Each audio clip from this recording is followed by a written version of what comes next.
Hello everyone. My name is Emma. Today I will tell you about my morning routine. I will speak slowly and clearly. This lesson is perfect for beginners and A to learners. Are you ready? Let's start. I usually wake up at 7 o'clock. My alarm rings and I get up.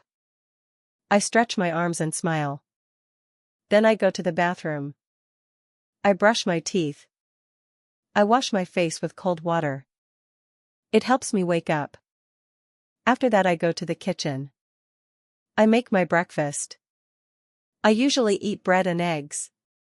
Sometimes I eat fruit. I drink a hot cup of tea. It makes me feel ready for the day. Then I choose my clothes.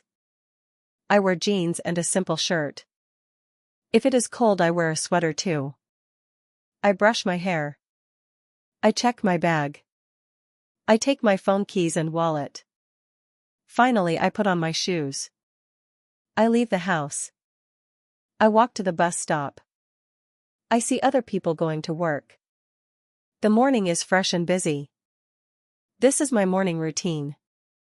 What about you? What do you do in the morning? Thank you for watching. Don't forget to like, share and subscribe for more easy English lessons.